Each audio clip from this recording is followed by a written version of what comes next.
If you don't know who Fresh and Fit are, then God bless your soul, but you likely do. You've probably seen a clip of them floating around the internet somewhere. Two guys sitting at a table dunking on some OnlyFans girl. It's kind of just their thing, and if you're a young man watching this, I know you've seen them at least once. They're in that red pill space, the manosphere, the alpha male space. I don't know what you want to call it. They're with the Andrew Tates and the Sneakos and like this little space on the internet where all these incels flock to. Yeah, they're in that space. They're like the leaders of it, I guess. Like if Andrew Tate is the shaft, then Fresh and Fit are like the balls. You know what I mean? Like that's basically the dynamic here. I don't know what other way you want me to paint it. That's what it is. And I see a lot of clips from Fresh and Fit floating around the internet quite often, but this one in particular was kind of weird. I don't know. But before I show you the video, Fresh and Fit claim to be freedom of speech, you know, very, very pro freedom of speech, but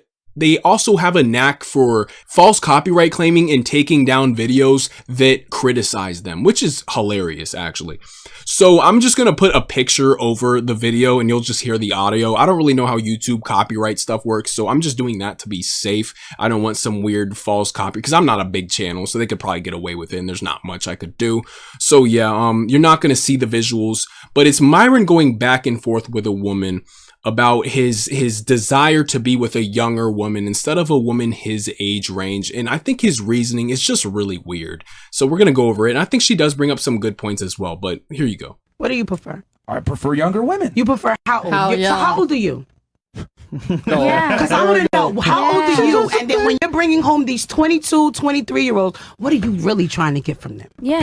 Peace. Here's the thing. Yeah, peace. What do you mean? She's crying to you. She's not crying to you about real life. She's crying to you about, I can't pay my phone bill. I can't pay my car note. I can't put gas in my car. I don't have food in my house. I don't know how to do this. I don't know how to do this. I don't know how to do that. She barely know how to even make you come from head. Are you a man? No, I'm a woman. I'm telling you. Okay, so it doesn't matter what you think because you're not a man. Yeah. Men don't look for the same things that women do. And this is what I laugh at because women think they know what men want, but y'all really have zero clue.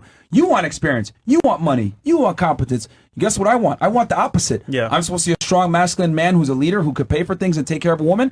I need a woman that's not going to... No, I don't care about competency. Most men don't. It's crazy. Most men don't give a shit at all about a woman's competency. What they're more important with is she competent to follow my lead and be moldable to what I want. Yeah. Men want younger women. I'm 33 years old. I'll be damned if I date a fucking 33-year-old woman. That's a goddamn shame. I wouldn't date a 33-year-old man either. Chick. That's stupid. Bro, it sounds like you want a daughter. Why would you not want a competent woman?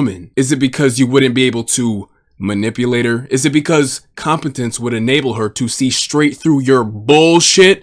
I find it very odd that a grown and intelligent guy would actively go out his way to dodge a grown and intelligent woman for a girl who's young, naive, and incompetent. You sound like you shouldn't be allowed near school zones. This dude sounds like a full-blown groomer right now. What are you talking about? And then he's on about reserving his peace. How is getting with a girl who's incompetent and fully reliant on you bringing you peace? I feel like that's just stressful. Like, what am I doing babying a grown-ass woman, like playing this parent role? Get your shit together. I want an independent woman that can do her own thing, not somebody that is fully reliant on me like I'm her father. And why is everything about being a strong, masculine man? Either you are one or you're not. Why does every decision you make revolve on reinforcing your masculinity? I mean, at what point is your masculinity just fragile? Fragile things need constant reinforcement. Strong things don't. If you felt strong in and comfortable with your masculinity, you wouldn't need to constantly be reinforcing it all day long like you do. I think guys like this have a desire for control more than a desire for love. He wants somebody he can bark orders at and treat more like a pet than an equal counterpart. Someone who just blindly listens and follows. He's shooting for younger women because any grown woman would look at him and see the way he acts and see that he's corny. They'll see that he has the temperament of a little ass boy and that he's a bully. He's a man-child whose perception of masculinity largely relies on tearing people down in order to bring himself up above them. Usually women. See, Myron, you don't have the emotional maturity to date a woman who can actually speak for themselves or formulate their their own individual opinions about things. Because if any of their beliefs were in conflict with your own beliefs, you'd have a total meltdown because how dare she not agree with you on literally everything? I mean, why wouldn't you wish to ever be challenged? Is it not intellectually stimulating to have somebody offer you some pushback and challenge you from time to time on different things? You can still experience peace with your partner whilst being occasionally challenged. I mean, how is there room for any growth without any challenge? I feel like he's just intellectualizing the fact that he's a grown-ass man in his 30s shooting for younger women that are like 18 and 20. I feel like that's all this really is. Like, he's trying to make this deeper than it actually is. Bro, you like girls that are fresh out of high school. Cool. All right. That's weird. That's super duper weird, but at least own it. I mean, shit, why are we beating around the bush? See, a mature individual finds value in somebody's ability to think for themselves and be their own person, rather than just a mindless bobblehead following you around all day without a singular thought going on up top. I mean, just date your own shadow at that point, dude. Buy a dog or something. It's just weird. Like, you just want some sort of mindless breeding slave that you can command around like you're a drill sergeant or something. It's a really weird dynamic. See, guys like Myron exist to assert their dominance. If he can keep an uneven power dynamic in the relationship, then he can constantly exploit his position of power in the relationship. He says he doesn't want his woman to work. He wants to be far older than her. He wants her to be incompetent and inexperienced. All of this contributes to an uneven power dynamic. And this means the woman he's with will be fully reliant on him and will have almost no choice but to act more like a follower than an equal of any sort. He doesn't want a partner. He wants to be worshipped. He wants to be treated like some sort of cult leader or something. And on top of all of this, Myron, like a lot of other guys in this red pill space, greatly fear rejection. So he goes to great extremes to avoid this at all costs. Any woman who stands her ground and challenges him is showing a form of rejection, whether it be a rejection of his authority, a rejection of his beliefs, or what have you. It eats him alive whenever it occurs, so he absolutely will not tolerate it, which is why he goes for young, incompetent women. His words, not mine. And honestly, the Fresh and Fit podcast as a whole is kind of silly to me, just in general. They pull a bunch of random bops off the street, stuff like 10 of them in a room and put microphones in front of their mouths, then get into these deep debates that they're clearly not mentally equipped to take on. You're just dunking on a room full of people with room temperature IQ. It's not really a flex. Like, why not find some actual smart and prepared people to debate with? It's just click farming brain rot debate so 14-year-old boys and incels can be like, I told you boys rule and girls drool. It's the most pathetic shit ever. And their talking points are so worn out. If you think these dweebs are the peak of strength and masculinity, then I am sorry you've been fooled. And I've seen firsthand the effect that podcasts like Fresh and Fit and others alike have had on just your average guy, just your average Joe who maybe doesn't speak to a lot of women. I've seen the effect that it's had on just average dudes. I know a guy from the gym. He watches a lot of Fresh and Fit, and his perception of women is so distorted. He's completely bought into this narrative that these podcasts and all these street interviews and TikTok clips are like portray of women. Like, he genuinely thinks they're just all these delusional, entitled, stupid brats that are just gold digging and they're just this and that. And I'm just like, dude, this isn't healthy. And of course, he doesn't talk to any women. He has no female friends. I've never seen the dude talk to a woman. I tell him all the time, I'm like, bro, you gotta talk to women, bro. Like, why do you think they're all like this? You watch too many of these podcasts and these street interviews, and he's always sending me these clips of them. It's like, bro, I told you about women, bro. They all only want this, bro. They don't care about men. I'm like, oh my god, like, you're just feeding into it. You're just buying into this goofy ass narrative, bro. Go talk to women. Like, you'll realize, actually speaking to women, that they're not at all like this. I mean, social media just pushes extremes because it generates more clicks, you know? Of course, the girl who's making making herself look like a complete ass on social media is going to get the most clicks. It's going to get the most people commenting and sending it around so everybody can dunk on the girl who's making a fool of herself. But most women aren't like that. And it's just weird that I even have to say that out loud. And I've even gotten comments on my videos because I've made videos with women in the past. People making like the weirdest comments about the women I speak to when I collaborate.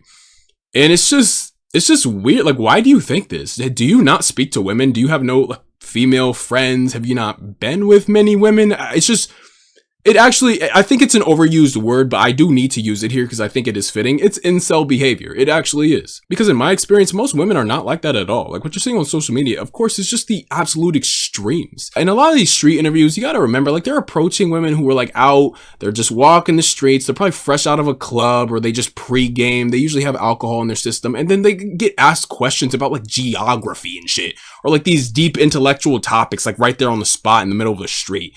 It's just, it's like low-hanging fruit. That's all it is. I mean, it's click farming. That's all this is. It's click farming. And Fresh and Fit, they do the same thing. It's just low-hanging fruit, easy dunks, click farming to create this, or to reinforce the mindset of your average incel, that all women are evil, all women are gold diggers, and this, that, and the third. It's just, oh my God, it's so worn out. It really is. I feel like a lot of Fresh and Fit's audience are just incels and guys that maybe they had a really bad experience with a woman and now they want to reinforce like all these negative things they think about women, like this negative perception they have about women. They just watch them to reinforce this, and they hear these two guys just constantly shit talking women all the time. They're like, yes, I knew it. And then Myron starts bringing up statistics about what men want and this and that. He's like, yeah, dude, freaking totally. Yes, I knew all women were bad. I knew all women were gold diggers. Like, bro, you're weird. Speak to more women. Like, go out of the house, bro. Leave your house, leave your crib, go outside and actually speak to a real woman. Not on Instagram, not on Twitter. Turn off your phone and have a real life human experience. Speak to a real woman, and I guarantee you it is not as bad as what you're seeing on social media. This whole notion that Western women are all completely corrupt and you have to fly to another country, become a passport bro, just to find a compatible woman is absolutely ridiculous and is not at all rooted or grounded in reality whatsoever. They are just fear-mongering. That's all this is, all right? They want you to think the world is ending, so you have to flock to them regularly for the latest updates and all the answers because you can't find them yourself because you never leave your crib and you don't know anything about the outside world. Many different influencers do this, especially ones with very radical and unhinged fan bases like Hassan, Andrew Tate. They all do this. They want that us versus them mentality. Like something out there is out to get you. And they're always painting this enemy on the other side that we all have to fight against and band together and look up to this one individual who's making money off of all of us to protect us and give us the answers to fight back against this evil force. They all do this, from Fresh and Fit to Andrew Tate to people like Hassan. They all do this. It's just another form of manipulating the masses. You've seen this take place many times throughout history. This is nothing new. This is a common practice, but it's dangerous. It is very dangerous. And if you're not aware of it, it is very easy to slip into it. Next thing you know, you're a part of this very radical fan base of people and you didn't even know how you got here. And it could be very like, oh shit. But when you can see it from the outside, it's much easier to not fall inside of it. You know what I mean? So just be very cautious when it comes to these content creators and these influencers, these people with loud voices. A lot of them are just massive manipulators. That's all this is. And they're just grifting. It's just a perpetual grift on behalf of all of them to manipulate as many people as possible. And just tell them what they want to hear constantly. That's all these people do. Andrew Tate, Hassan, Fresh and Fit. That's all they do. They just tell this echo chamber what they already believe, what they already want to hear. They just want to reinforce the fear, reinforce the resentment, the this, the that, whatever negative feelings. Because you notice it's always negative emotions. That's all. It's always what they capitalize. They're not out here preaching positive shit all day. It's always negative shit. Have you noticed that?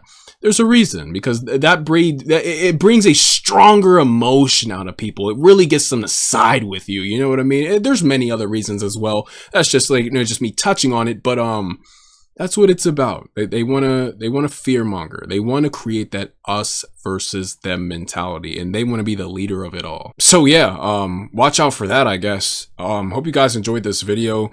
Enjoy the rest of y'all's day. Stay healthy. Peace.